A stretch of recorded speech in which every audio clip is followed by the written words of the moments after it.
ঈদযাত্রার খবর জানাতে সদরঘাটে আছেন সহকর্মী আবু সাইদ নিশান, পদ্মা সেতুর মাওয়া প্রান্তে আছেন নাসিরউদ্দিন উজ্জ্বল এবং কমলাপুর রেল স্টেশনে জুম্মান সাদিক জ্যাভলিন। সরাসরি প্রথমে যাচ্ছি নিশানের কাছে।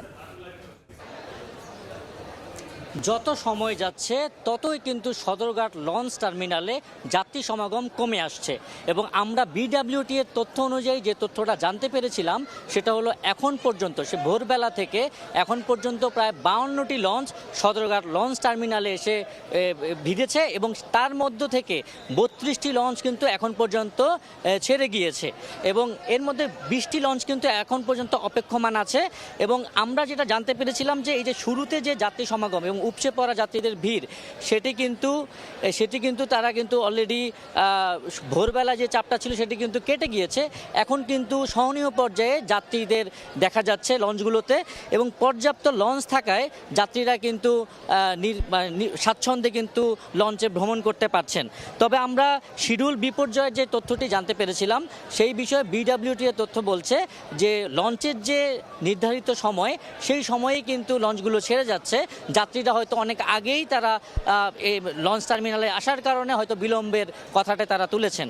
তবে আমরা এদিকে র্যাব কিন্তু একটা ব্রিফিং করে জানিয়েছেন যে এই যে শিডিউল বিপর্যয়ের ঘটনাটি যদি ঘটে থাকে তাহলে কিন্তু আইনানুগ ব্যবস্থা এবং পর্যাপ্ত যে ব্যবস্থাগুলো তারা কিন্তু নিয়ে থাকবে এবং এখানে কিন্তু আইনশৃঙ্খলা বাহিনী, কোস্টগার্ড, সেনাবাহিনী, র্যাবসহ আরও অনেকেই কিন্তু এই সদরঘাট লঞ্চ টার্মিনালের নিরাপত্তা, যাত্রীদের নিরাপত্তা নিশ্চিত করতে কাজ করছে।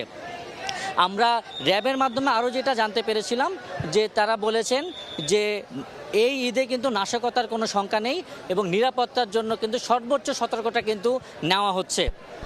সদরঘাট লঞ্চ টার্মিনাল থেকে এই ছিল আমার কাছে সর্বশেষ সংবাদ।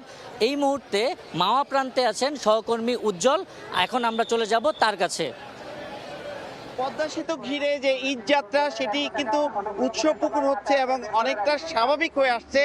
যে ভোর থেকে যে চাপটি পরিলক্ষিত ছিল সেটি কিন্তু ক্রমেই কমে যাচ্ছে। তবে এখন যে চৈত্রের দাবদাহ, এই দাবদাহর মধ্যেও কিন্তু অনেকে যাচ্ছেন। আপনারা দেখছেন যে যেখানে একটু আগে লম্বা লাইন ছিল সেখানে কিন্তু একেবারে ফাঁকা অবস্থা পদ্মা সেতুর টোল প্লাজা এলাকা এবং এখানে কিন্তু প্রতিনিয়ত যে যানবাহন পারাপার হচ্ছে। এই 12টা পর্যন্ত যে সর্বশেষ আপডেট তথ্য সেখানে কিন্তু 18,000 যান পারাপার হয়েছে, যার মধ্যে প্রায় 4,000ই ছিল কিন্তু মোটর বাইক এবং সেখান থেকে কিন্তু প্রায় 2 কোটি টাকা টোল আদায় হয়েছে।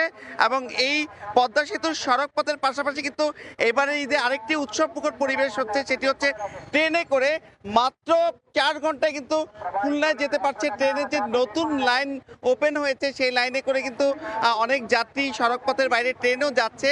এবং এখানে যে পদ্মা সেতুর টোল প্লাজা যেগুলো ছিল 8টি স্থায়ীভাবে, তার বাইরে যে একটি অস্থায়ীভাবে টোল বুথ তৈরি করেছে, এটিও কিন্তু যাত্রী যে এই পদ্মা সেতুতে যাতায়াতের ক্ষেত্রে অনেক রকম সহায়ক ভূমিকা পালন করেছে।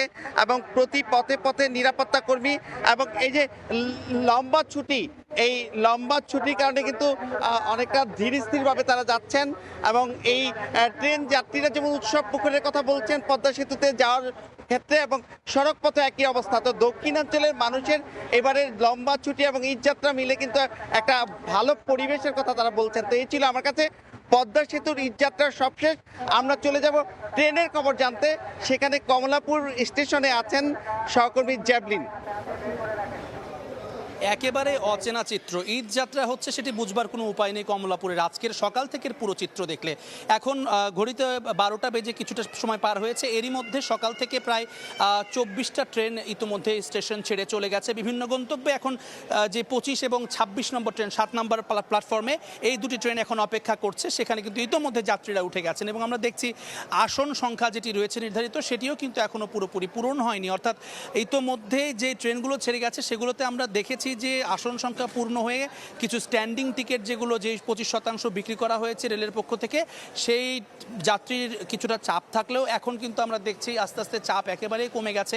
এবং যারা যাত্রীরা ঈদে বাড়িতে যাচ্ছেন, বাড়ি ফিরছেন অত্যন্ত আনন্দমুখর একটি পরিবেশের ভিতরে এবং স্বস্তির মধ্য দিয়ে যাচ্ছেন, ভোগান্তি নেই একেবারেই। তাদের সঙ্গে কথা বলে তারা যে স্বস্তি প্রকাশ করেছেন এবং বলছেন যে প্রত্যেকবার যেটি হয় টিকিট কেনার পরেও নিজের আসনে যে যুদ্ধ করে উঠতে হয় কিংবা অনেক সময় জানালা দিয়ে ভিতরে ঢুকতে হয় বগিতে, সেই ভোগান্তির এবারে তারা পোহাতে হয়নি। খুবই সুশৃঙ্খলভাবে ট্রেন এসে থামছে এবং তারা সেখানে যাচ্ছেন। এবং ইতোমধ্যে আমরা দেখলাম কিছুক্ষণ আগে রেল সচিব যিনি তিনি কিন্তু এসেছিলেন এবং কমলাপুরের যে ট্রেন সে ছেড়ে যাচ্ছে সে একটি ট্রেনে তিনি কিন্তু পরিদর্শন করেছেন এবং নিজে প্রতিটি বগিতে গিয়ে বগির সামনে যারা দাঁড়িয়েছিলেন তাদের টিকিট কাদের আছে বা নেই সেই জিনিসটি তিনি পরীক্ষা করছিলেন। এবং তিনি যেটি বললেন আমাদেরকে যে এবারে সবচেয়ে গুরুত্ব দেওয়া হয়েছে 3 স্তরের নিরাপত্তা বেষ্টনী দেওয়া হয়েছে স্টেশনে প্রবেশের ক্ষেত্রে, যে কারণে টিকিট ছাড়া কিন্তু একেবারেই কেউ প্রবেশ করতে পারছে না, সেটি তারা বলছেন প্রায় শূন্যের কোটায়।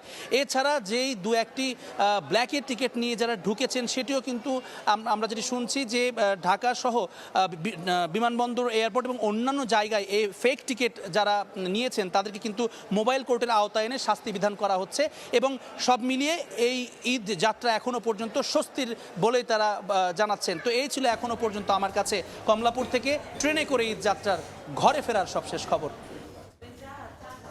এই যাত্রার খবর জানছিলাম কমলাপুর রেল স্টেশন, পদ্মা সেতুর মাওয়া প্রান্ত এবং সদরঘাট লঞ্চ টার্মিনাল থেকে।